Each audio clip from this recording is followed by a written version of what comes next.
এসে গেছে?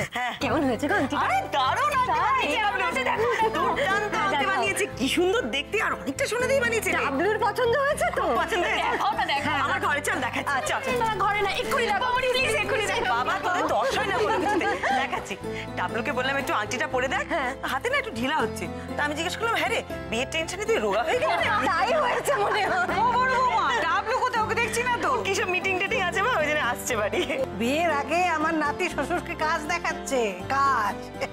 এই বড় রাখবো, কই দেখি দেখি আংটিটা দেখি। এই তো ঠাম্মা দেখো না কি সুন্দর আংটি বানি।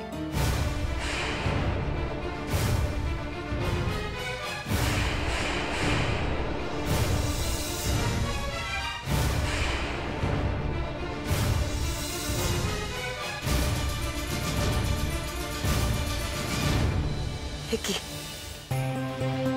দিদি ভাই কি হলো? হ্যাঁ ওই দেখো আংটিটা। কি হলো বড় রাখবো? বড় বৌমা আংটিটা দেখাও। দেখাও না। কোন আংটি এটা? আরে হ্যাঁ, যে আংটিটা অর্ডার দেয়া ছিল সেটা দেয়নি, ভুল করে একটা ভুল আংটি দিয়ে দিয়েছে। আমি দেখছি দোকানে, আমি কথা বলে দেখছি। কেন ভুল আংটি দিল বলতো? সত্যি আশ্চর্য।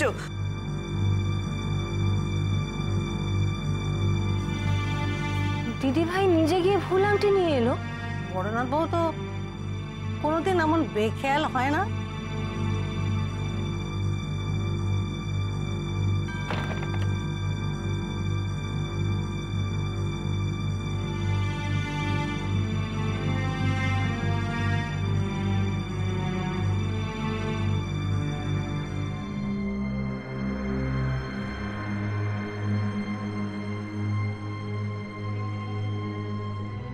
দোকানে হলো বদলটা বিল দেবার সময়, নাকি অন্য কিছু?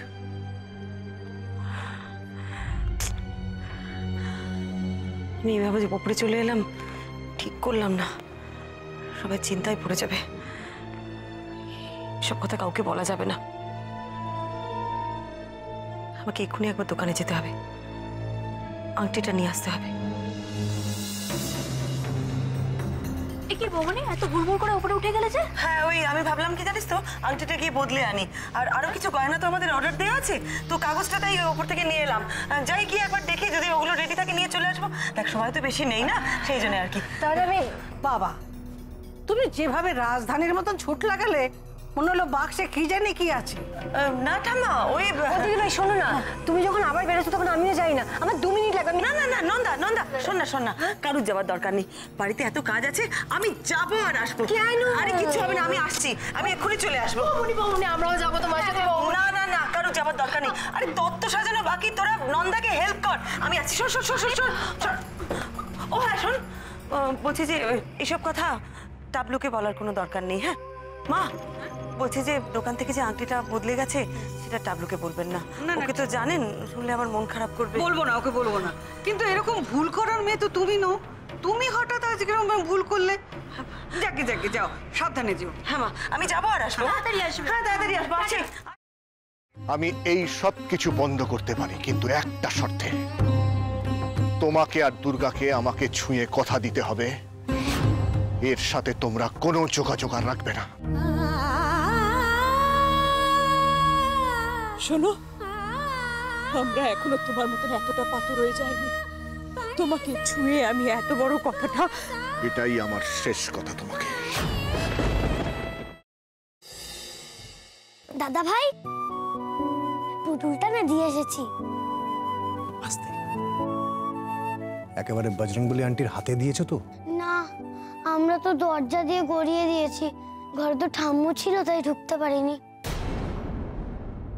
মা ঘরে ছিল?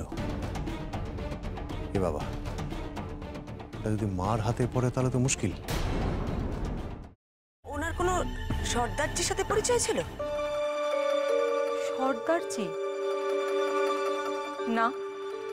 ঠিক আছে, আমি তাও বলবো আপনারা একটু ঠান্ডা মাথায় ভাবুন, আসলে আমার জানাটা খুব দরকার। আমি তাহলে আসি, কিছু মনে পড়লে আমাকে অবশ্যই জানাবেন। আচ্ছা।